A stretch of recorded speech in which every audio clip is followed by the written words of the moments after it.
Amen. And here's Jack. He'll be here in just a second. He actually is here, but you'll hear him. So 15 seconds to open line. Please stand by.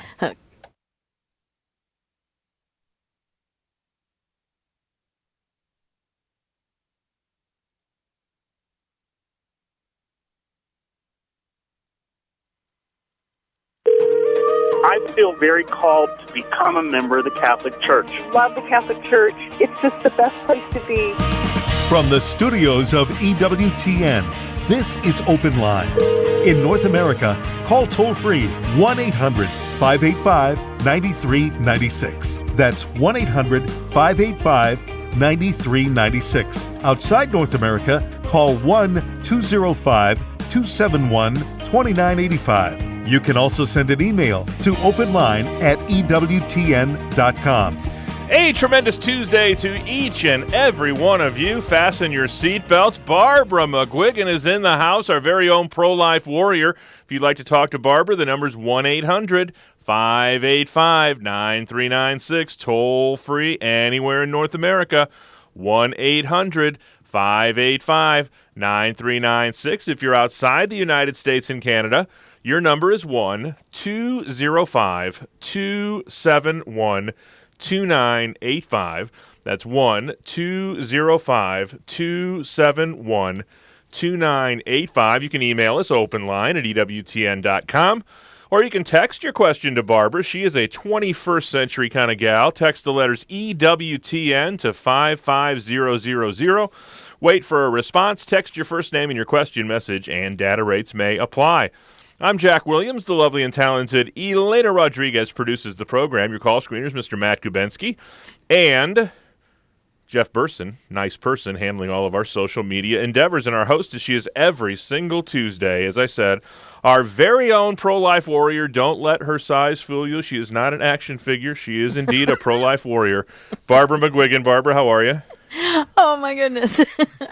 I'm absolutely fine. Jack, how about you? Good man. You know what? If I were any better, I'd be jealous of myself. Well, you should be proud of me because I've been up in the Bay Area for the last, out of time and space, really. We celebrated 3 birthdays, First Communion, and Mother's Day in 3 days. That's all? That's all. That's all I did. So I'm back in the chair again, and I'm looking forward to it. I have no travel sympathy for anybody, so I went and brought my daughter back from Franciscan University last Wednesday. We drove from Northeast Ohio to. Thank you. I'm having my staff is bringing me things as we start the program here that I left on the printer. Thank you very much. And pulling back the curtain for you here at EWTN Global Catholic Radio. But we drove from Northeast Ohio all the way back down here to Alabama, and then we turned right around on Friday and went to Joplin, Missouri to visit my mother for Mother's Day. And we stopped in Huntsville, Alabama to see my mother-in-law on the way back on Sunday. So I've had about all the time in the car I care to have, and I think that every species of insect indigenous to North America is represented on my windshield and grill. So, gross. No pro-life for the bugs, right, Barbara? Right. 1-800-585-9396 is our toll-free number. We got an email here from Terry. He says, pro-family, pro-religious freedom, and pro-life people need to know what the enemies of the truth use to shut down our message. What are triggers, microaggression, and safe spaces, and how are they used to stifle truth, and how do we fight back?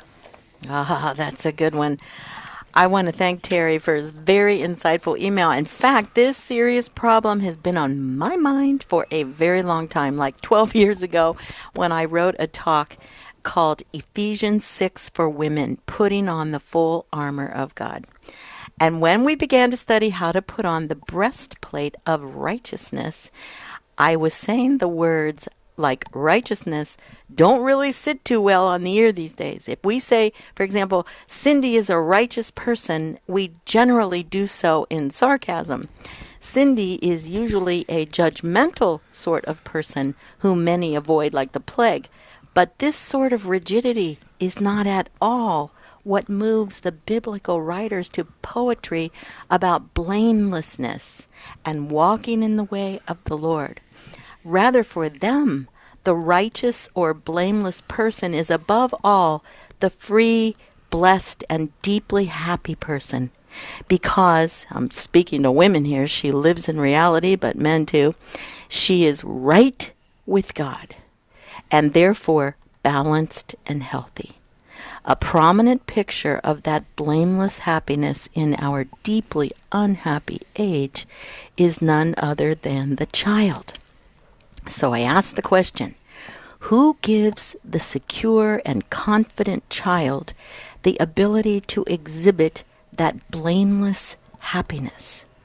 Well, I read an article way back in the day by Dr. Joyce Little on the significance of Mary for women. We just came off of Mother's Day. How could we not think of our Blessed Mother? Well, Dr. Little says a child is entrusted to a mother for two basic reasons. First, because vulnerable and dependent, the child's survival depends upon his mother.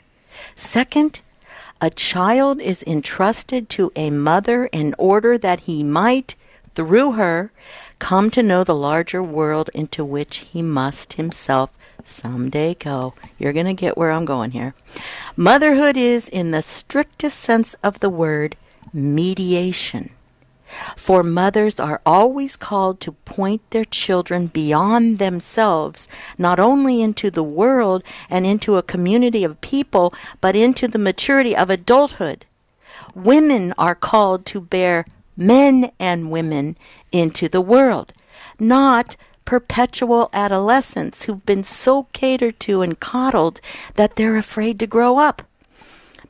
Way back, further than 12 years, Carol Houselander tells us a perpetual adolescent is afraid of life, afraid of grown-up decisions and taking risks, afraid of falling in love, of making a home, of having kids, afraid of sickness, of growing old, and of dying.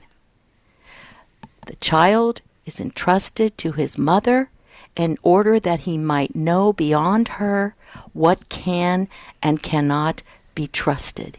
Here's why. Mothers are the primary mediators of reality in a child's life. So I ask the question, could it be that so many people create their own realities of right and wrong today because of the breakdown in the family and the lack of proper mothering? How many children in our culture are being guided to be true in heart, sound in mind, pure in body, and flawlessly honest? You see, Mary's the one. Mary can be said to continue to say to each individual the words which she spoke at Cana in Galilee, do whatever he tells you. Mary is our most reliable guide to Christ. She assures us that we can entrust ourselves to him. She's pointing the way. Christ tells us that he is the way, the truth, and the life, not, mind you, that he has the way, the truth, and the life, but that he is the way, the truth, and the life. The truth, therefore, the ultimate truth that sets you free, is what we're talking about here, is neither distant nor intangible. And for this reason, the truth does require a mother. Now, this went back 12 years ago.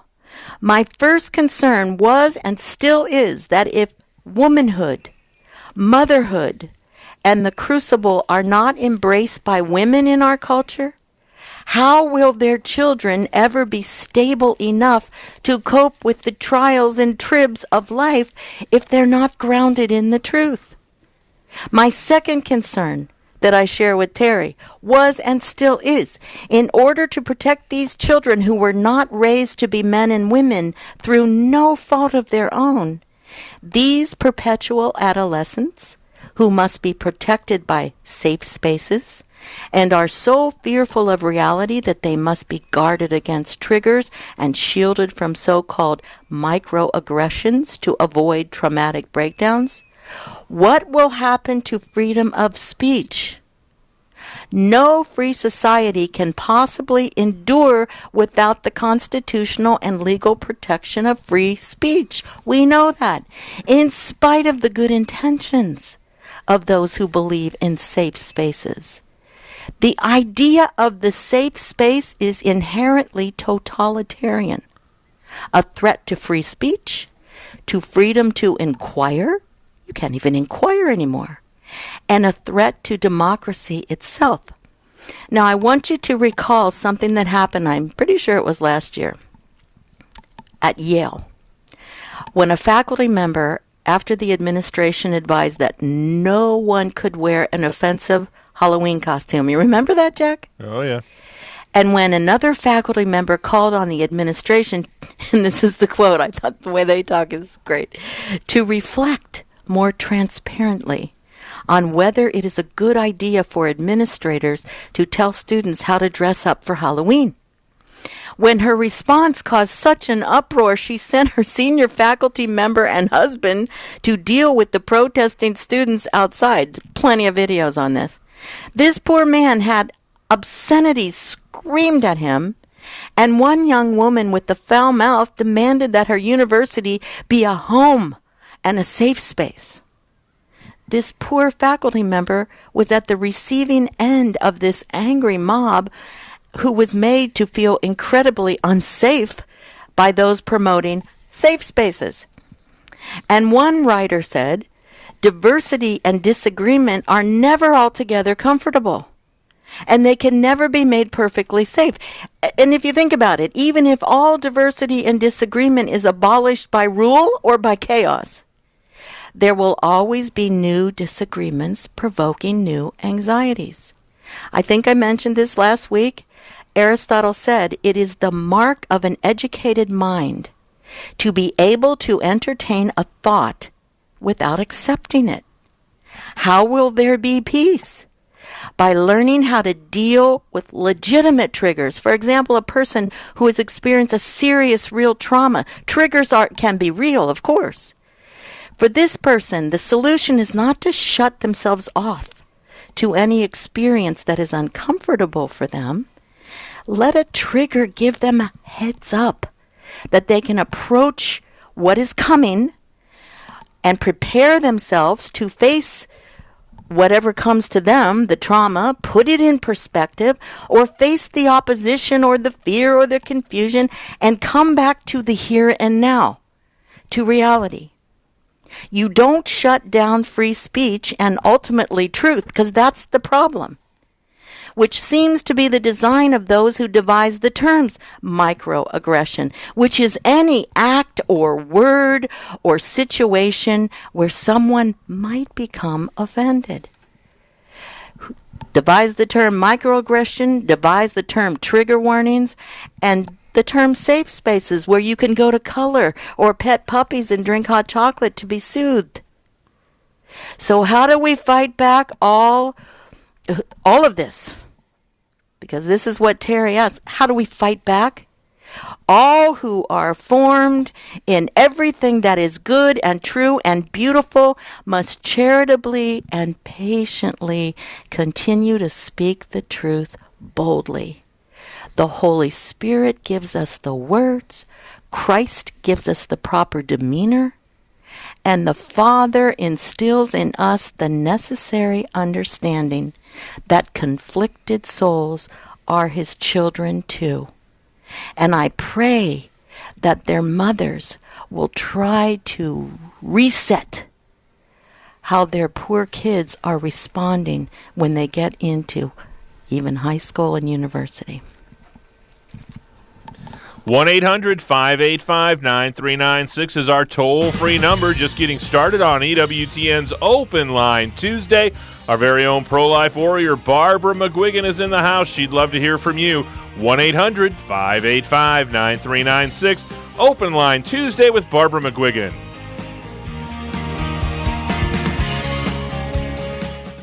Debbie Georgiani. Please encourage your siblings and you to constantly be aware of this and heal from it, because you deserve to have a great relationship with both your parents. When you came into this world, you deserve that. My prayers are with you, and you sound like a great person, and I'm just happy you had enough. I'm happy you had enough courage to call in, because a lot of people don't want to call in about this. Take Two with Jerry and Debbie, Monday through Saturday, noon Eastern on EWTN Radio. Have you heard about church pop? Church Pop features new online Christian content that's fun and inspiring every day. Find it on Snapchat, Instagram, and on the web at churchpop.com. Living the Beatitudes with Father Bjorn. Blessed are the pure in heart, for they shall see God. While purity is an important virtue, a lot of times we can confuse this beatitude for a discussion about sexual morality. To be pure in heart is to be completely focused on and in love with God. God has given us an invitation deep within us to share in His own divine life. But it's important that we choose to focus on Him and respond to that invitation. In a homily on the Mount of Beatitudes in 2000, St. John Paul the Great says that we are called to have an urgent response to choose between life and death. In one of the earliest known Christian documents on morality, the Didache, it says there are two ways, one of life and one of death, and between the two ways is a great difference. God has called us to be focused on Him and His love. Blessed are the pure in heart, for they shall see God. EWTN. Live truth. Live Catholic. This is Bishop William Medley of the Diocese of Owensboro. This is Al Cresta, host of Cresta in the Afternoon. Hi, I'm Archbishop William Laurie, the Archbishop of Baltimore, and you're listening to EWTN Radio. This is Open Line on the EWTN Global Catholic Radio Network. If you have a question or comment, call 1-800-585-9396. Outside North America, call 1-205-271-2985 or send an email to openline@ewtn.com. 1-800-585-9396 is our toll-free number. Toll-free anywhere in North America, 1-800-585-9396. We'd love to hear what you have to say to Barbara McGwigan. You can also send us an email, openline@ewtn.com. And if you are outside the United States and Canada, we'd love to hear from you. Your number is 1-205-271-2985.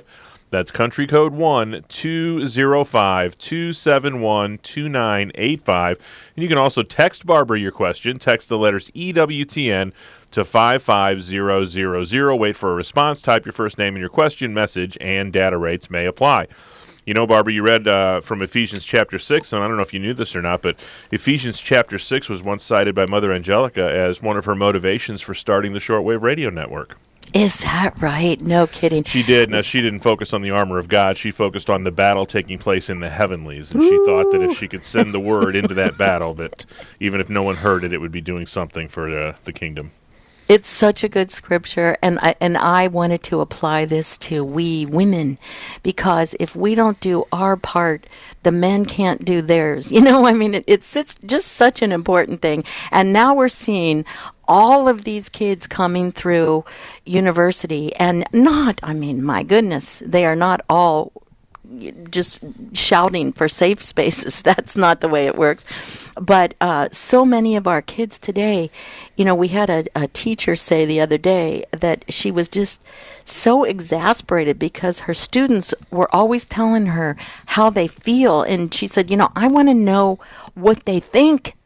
But so many of our kids today have been raised on this whole idea that let your heart be your guide, right? Let your emotions tell you what you want to do. But I learned this so long ago, Jack, from Father McGoey. He was another Jack. We called him Jack, Father John or Father Jack McGoey. But he said your feelings are good. I mean, that's a good thing to feel your feelings. But they will never tell you how something really is. They will only tell you how something really feels. And he made the point that we need wisdom, knowledge, and understanding to know how something really is.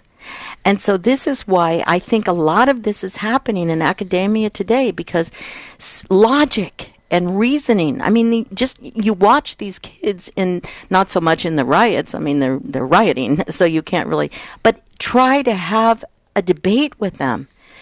It's all being crowded out by the logic and the reasoning that they should be using to try to make their point is not happening anymore, because their emotions and their feelings are crowding out any logic and reasoning.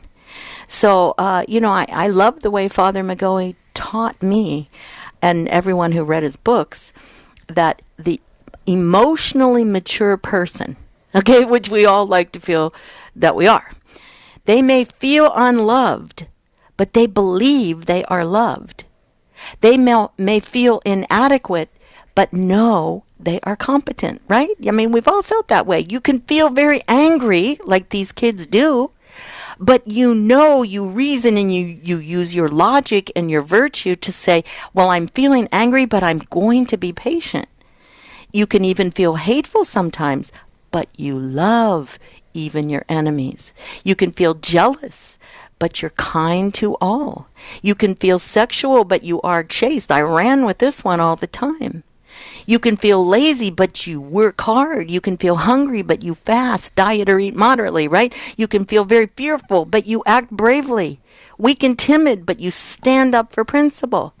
And so this is what I think these poor kids, they've never been taught any of this, so they really don't know how to be. 1-800-585-9396. That's toll free anywhere in North America. 1-800-585-9396. You can also send us an email, openline at EWTN.com, or text your question to Barbara. Text the letters EWTN to 55000. Wait for a response. Text your first name and your question. Message and data rates may apply. Are you okay, Jack? I'm not entirely sure. I may be. You need a swig. It may not be. Where's my trusty sidekick when I need them now? Yeah, they're right. Choked to death. They bring me paper that I don't need, but they don't bring me something that I do need. That's always the way it is. So, Barbara, sorry about that. I think another contributing factor to a lot of what you're talking about today is the way various social strata and the various vocations and the various identities of people are modeled in our society, most notably by the media. Yeah. It's so true, Joe. Jack. The thing is, we who, and I'm not saying this like we are some elevated people, believe me, trust me on that one.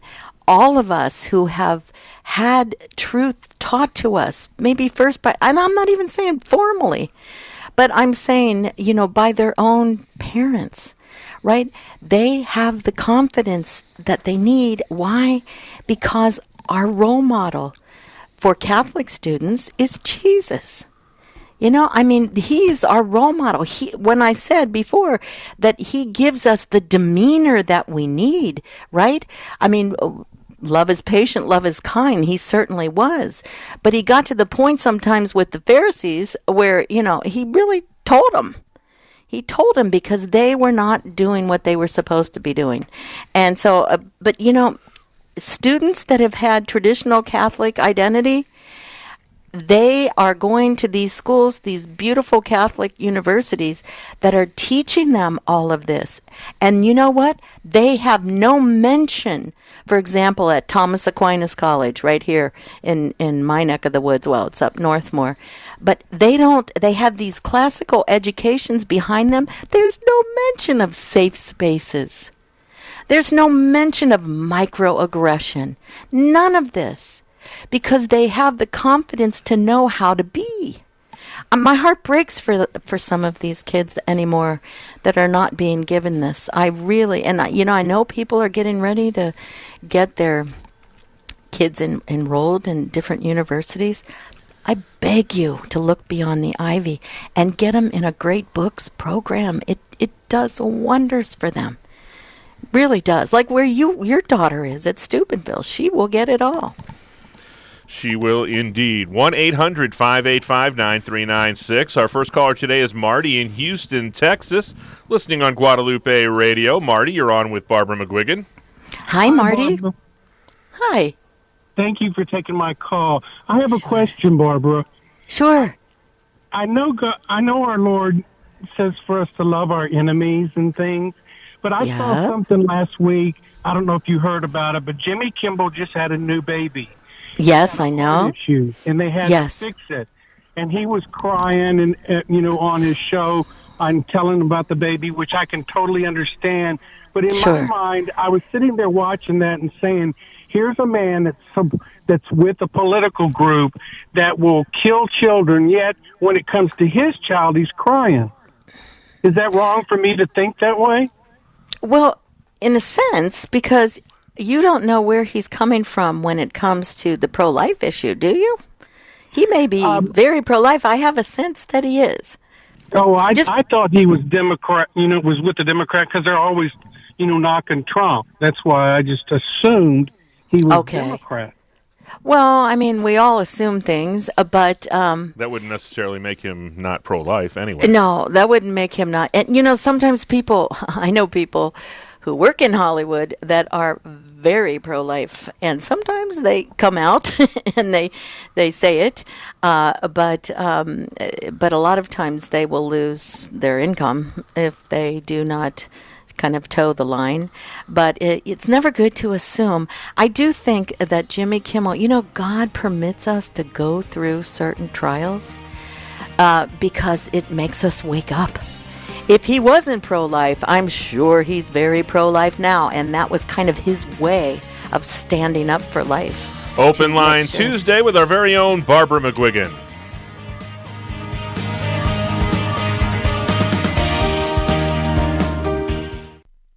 Johnette Benkovic. Did you know that I had been away from the Catholic faith for 10 years? I credit my grandmother's rosary for bringing me back home to our Holy Catholic Church. She had 13 grandchildren and prayed a rosary each day for each one of us. That's 13 rosaries a day. I know that it was Grandma's rosary that tilled the soil of my hardened heart to eventually bring me back to our Lord Jesus Christ, the one who is the way, the truth, and the life. Women of Grace with Johnette Benkovic, Monday through Saturday at 11 a.m. Eastern on EWTN Radio. And welcome to EWTN's Bookmark Brief. I'm Doug Keck. I just finished interviewing Edward Shree about his book, Love Unveiled, The Catholic Faith Explained. You can look for the whole interview in the future, but first, get a synopsis of what this book's about. I hear all the time from pastors and catechists about how people who've been formed to the faith often leave. I hear it especially the heartfelt cries of many parents and grandparents.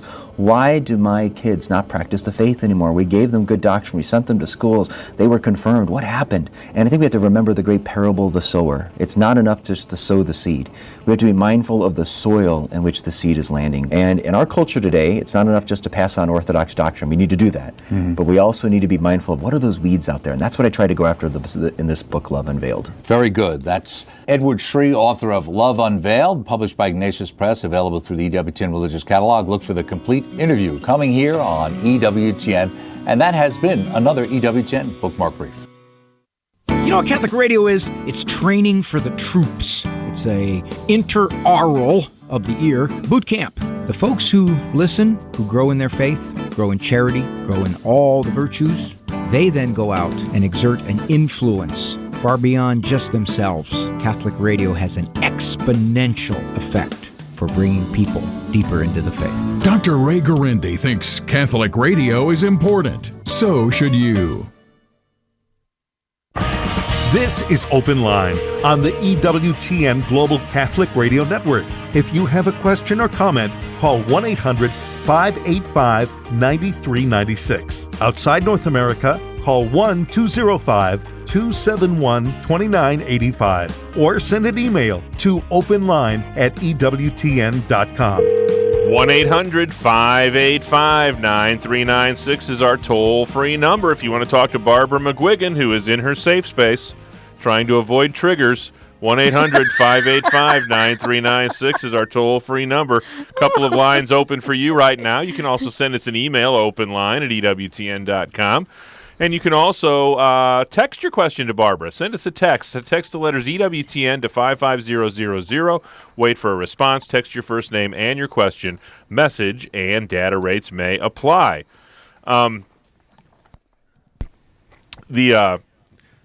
I forgot what I was going to say, Barbara.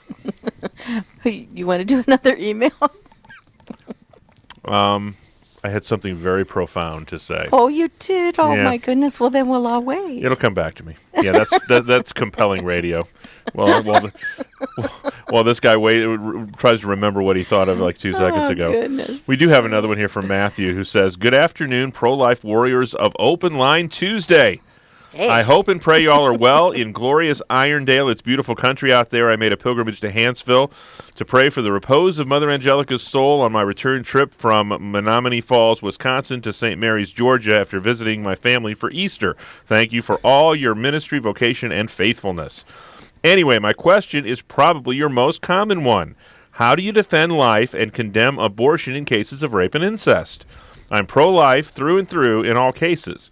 I'm not a woman, and I have failed to do research, so I'm ignorant of many women's health issues. However, this is a question that I have much trouble with answering when asked by loved ones and acquaintances. Thank you very much for assisting in this matter. God bless you, Matthew.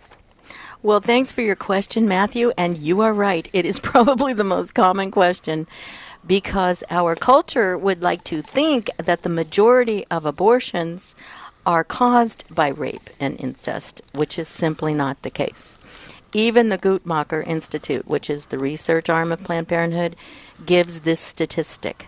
Less than 0.5% of all women who are raped become pregnant, and incest would follow in this same vein. And why is it, here's my question, that rape and incest are always combined in discussions on abortion? Could it be that both of these acts repulse people so much that those who are pro-abortion like to use this argument as yet another reason why aborting a child is a good thing? I mean, I'm just asking the question, and I think it's a valid one. Instead of shining a spotlight on the innocent unborn baby, the spotlight is shown on the perpetrators of such revolting acts.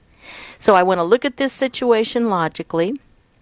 As you've probably heard me say before, maybe you haven't, the rapist doesn't even get the death penalty. Why should an innocent unborn baby pay the price for the sin of his father? Would you blame the parents of the rapist? Of course not.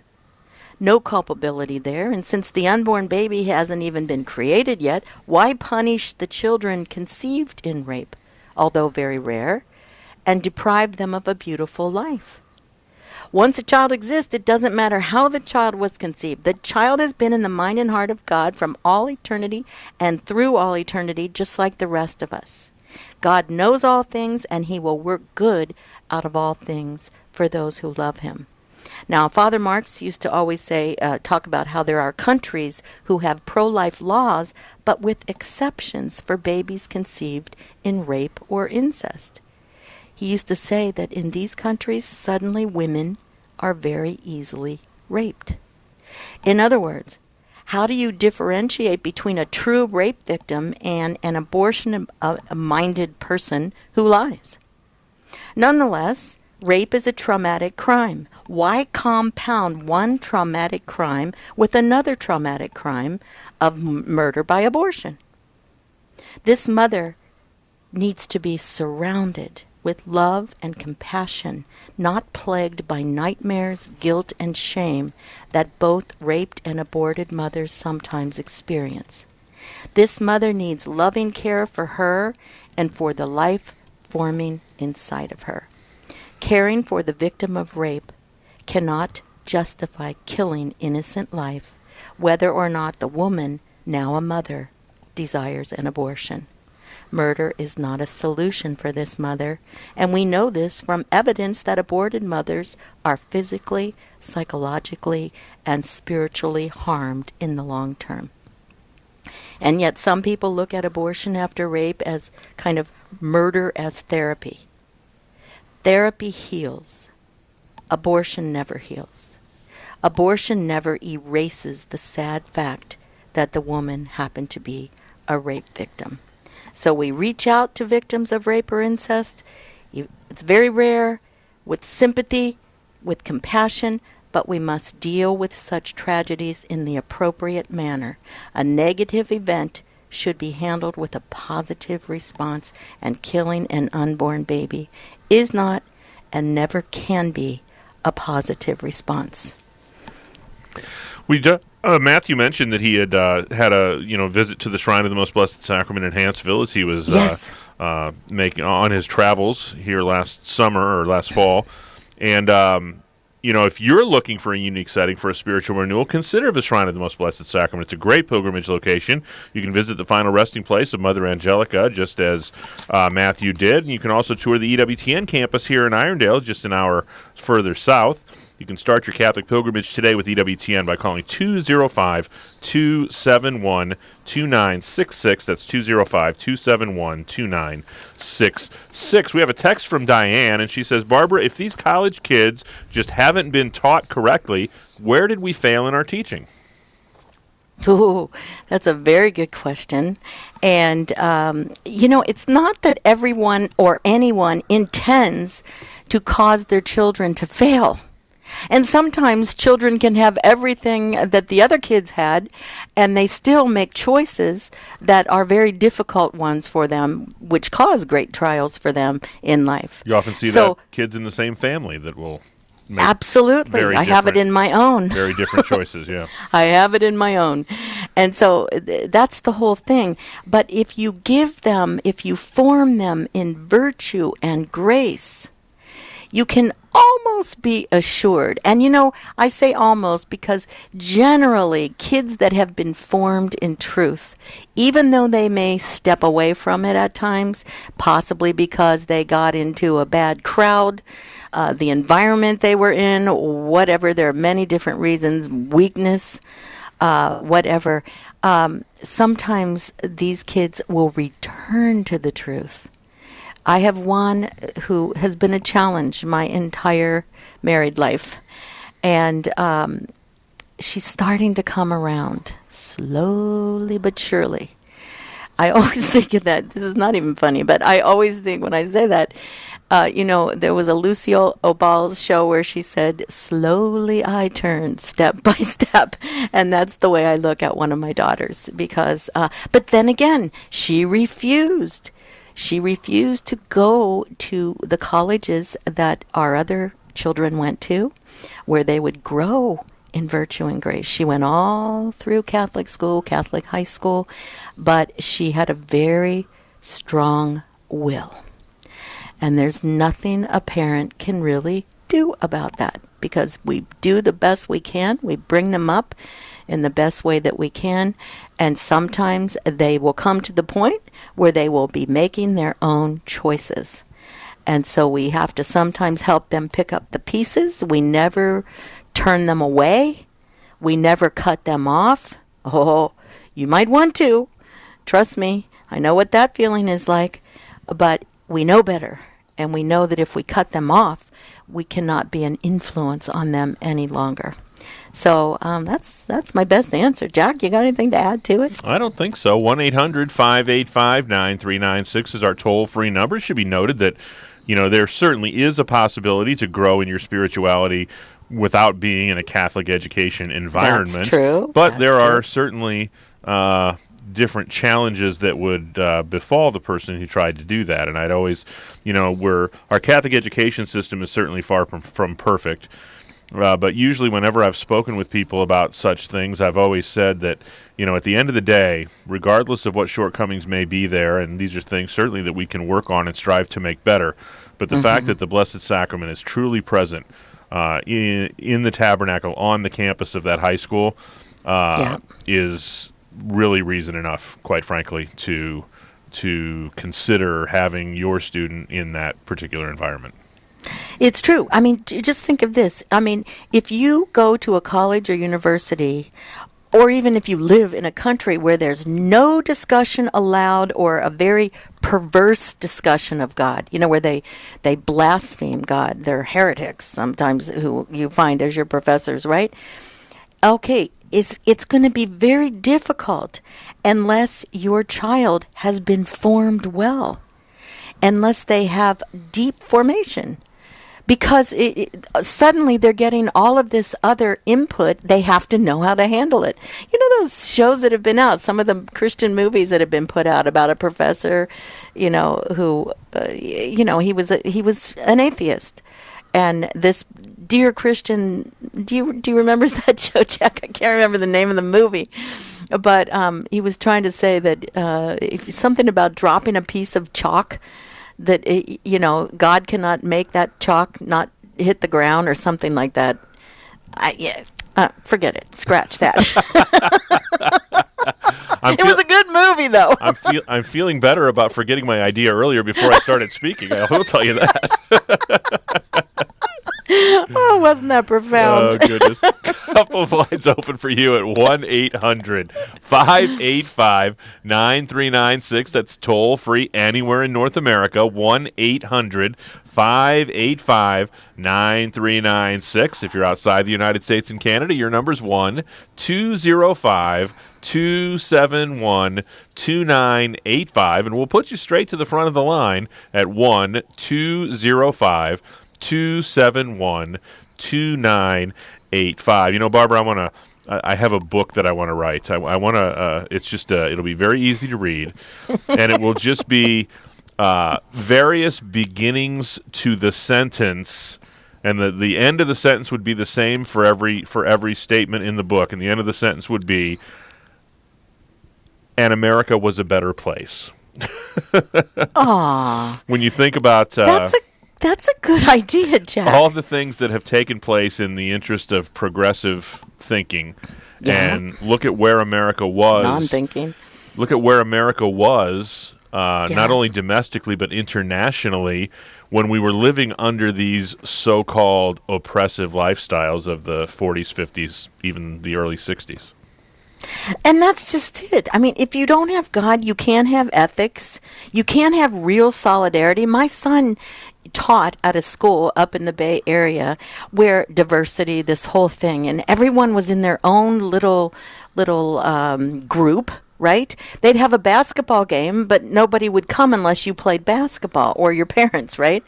And he came home one day and he said, Mom, this whole diversity thing really divides people.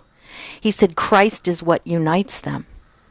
And I thought, boy, that my profound son, I thought he was living this whole idea of diversity. Not that we don't respect other cultures and all that, don't get me wrong. But if you refuse to unite just because someone is not in your camp, you know what I'm saying? Right. It just doesn't get you anywhere. Colleen is in Omaha, Nebraska. She's listening to EWTN on Spirit Catholic Radio. Colleen, you're on with Barbara McGwigan. Hi, Colleen. Hi, Barbara. Hi. I am called. I just caught the show. I'm kind of midway through, but I have young children. Mm-hmm. Good. 11, 8, and 6. Okay. And we're in public school. And what formation can we do to help them? We do CCD, we do, all that, but what can we do to get them to know that they are called to be different? Well, okay, it starts, I'm glad they're in CCD. I wish that, were they in the Good Shepherd program when they were younger? What, like 4, 5, 6? We do not have that program in our parish. Okay. Well, that's a good place to start for those who have younger children. That is such a precious program that not my children, it wasn't developed yet, but my daughter's children all do this Good Shepherd formation. But you as a parent, it would be good for you as a parent to get a children's catechism, for example. Great that they're in CCD. And sometimes they really get very good training in virtue and grace in CCD. They learn the commandments. They learn about the church, about the Blessed Mother, the saints. But parents have to give that example as well. I would recommend buying a children's catechism and sitting down with them and try to get it in their own age groups. I don't say sit down with them together, because they're different ages. So you would need a different type of catechism. Ignatius Press puts out a wonderful catechism for, I think it's junior high and high school, called, UCAT. UCAT is what it's called. But it's up to you, Colleen, to really give them the parenting that they need in the faith. go over the lives of the saints. They have plenty of children's books.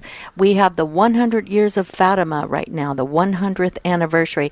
For my grandson's first communion, I gave him a wonderful book written. It would be in EWTN's religious catalog by, her name, O'Boyle. She's got many names. Donna Marie Cooper O'Boyle. Donna Marie Cooper O'Boyle, right.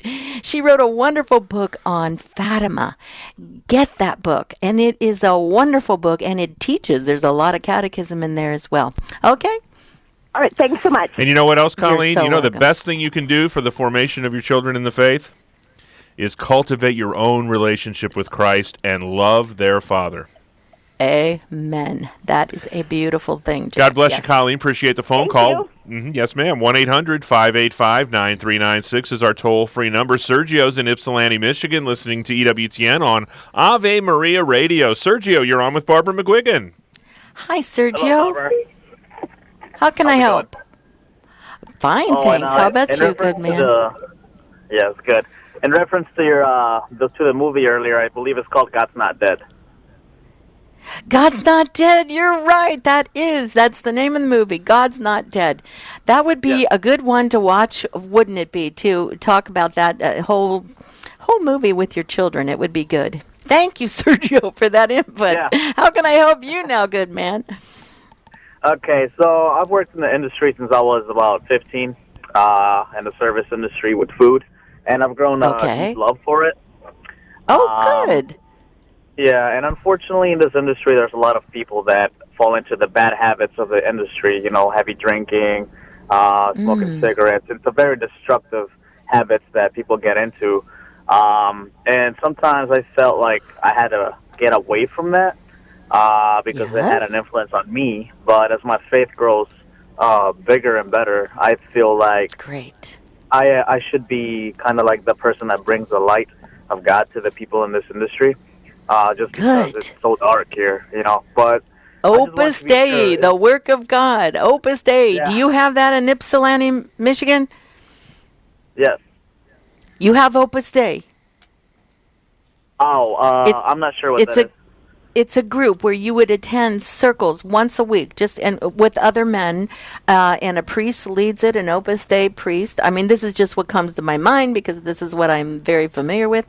My son goes to circles, and Opus Dei was Saint Maria Escrivá. Jose Maria Escrivá is the one who founded Opus Dei, the work of God, and he wanted to train people how to be holy within the workplace so they could be the shining light in the workplace. Sergio, I mean this. Try to find an Opus Dei group. You will never regret it. They will embrace you, and they will help you not to be beaten down in your career, because no one likes that. That's difficult for anyone. And they will bolster you up. You see, you need to be with more like-minded men. And this is what will help you. This is what will help you. Opus Dei. They're everywhere. I don't know if they're in Ypsilanti, but they're everywhere. So I would suggest you try to find one. Or you could always read books by Saint Jose Maria Escrivá. You could read books by him as well. And then be that light, the good example, for all the other guys that you work with. Yes, I will do my best to find it. And if not, like you said, I will buy the book and enlighten myself a little more. Sure. Well, there are many books. They're little tiny books, some of them, and they're very good because you need to be among people with the same mind and the same heart, and they all love God above all things. That's where you need to be, good man. Yes, miss. Okay. God bless you. Bye-bye now. God bless you, too. Goodbye. Bye. Carol writes in, I know ladies who conceived through in vitro fertilization. They say every embryo that was created was implanted. How true is that? It doesn't seem cost-effective for the doctor to make exactly 2 embryos. Please write back if you have a medical reference. That would be great. Thank you, Carol. Well, even though every embryo is implanted, doesn't mean that every embryo will survive. So it still is a risk, because ordinarily IVF involves abortions. When the unused embryos are destroyed, that's one indication. But sometimes if they would implant all of the embryos, and some, if they will be genetically tested in most cases, and sometimes they will abort the ones that are genetically not sufficiently what the parents wanted, that sort of thing. It's a dangerous experimentation on the embryo. And this procedure isn't done for the child's benefit, but rather for the parents, if you can think about that. And if the embryos are frozen, which if you have extra ones, they generally are, they are exposed to another hazardous treatment. I mean, one of the doctors calls it a concentration can that they are put in. So there are many reasons why IVF is wrong. I would suggest that you consult the catechism on this, and that would give you all the other reasons as well. Kelly's in Houston, Texas. She's listening to EWTN Radio on Guadalupe Radio today. Kelly, you're on with Barbara McGuigan. Hi, Kelly. Hi, how are you? I'm great, thanks. How can I help? Well, I heard you talking earlier about Catholic school. Mm-hmm. I have 2 high schoolers in Catholic school right now, and we are actually debating whether or not to transfer them to public school next year. 1, because it is expensive, and 2, I don't feel like there's any difference. There's still all the same problems, the same issues with drugs and promiscuity and everything around them. I just kind of want a reason or two why I need to keep them here. Well, besides just being a Catholic school. Listen, you are so right, and that's a very good question, because if your Catholic school has lost its Catholic identity, then it would be just like the rank and file public school with a religion class. And if the religion class is not taught by someone who is solid in the faith and solid in her beliefs, then it would be a detriment to your children. So, but you see, every Catholic school is going to have similar situations and similar problems, because every child is different. Not every child is raised in a loving home with a mom and dad who love each other, right? Right, Kelly? And I mean, that's true, I guess. So every Catholic school has those kinds of problems, because not every Catholic child, or maybe they're not even Catholic. There's a Catholic school down the way here from me, and probably over 50% are not Catholic. And the reason that their parents send them there is because they know they will get a good education. But so these kids could have had many different habits develop. Were your children in Catholic schools in grammar school? No, we started them in high school. But they've had always been in faith formation and everything like that. I heard you earlier, I just heard the tail end of a conversation is, do you think we do have adoration? Adoration chapel at our school, and I heard you saying that alone could be important enough. Well, I mean, that speaks volumes about the school. If they have people in attendance there at adoration, that's a beautiful thing. I also know a school where they're lucky to have 4 or 5 kids at adoration. So it's all in the parenting and in the teachers who will be ministering to your children. How Catholic are they? God bless you, Kelly. We appreciate the phone call. I would tell you to go to that adoration chapel yourself and let our Lord just be quiet and let our Lord speak to you about perhaps what he might have you do with those young people in the upcoming school year. On behalf of our host, Barbara McGuigan, our producer, Elena Rodriguez, call screener Matt Gabensky, and our social media manager, Jeff Burson, I'm Jack Williams. Thanks so much for taking a little time out of your Tuesday to join us on Open Line. Back at it tomorrow on Open Line Wednesday. Until we get together then, God bless.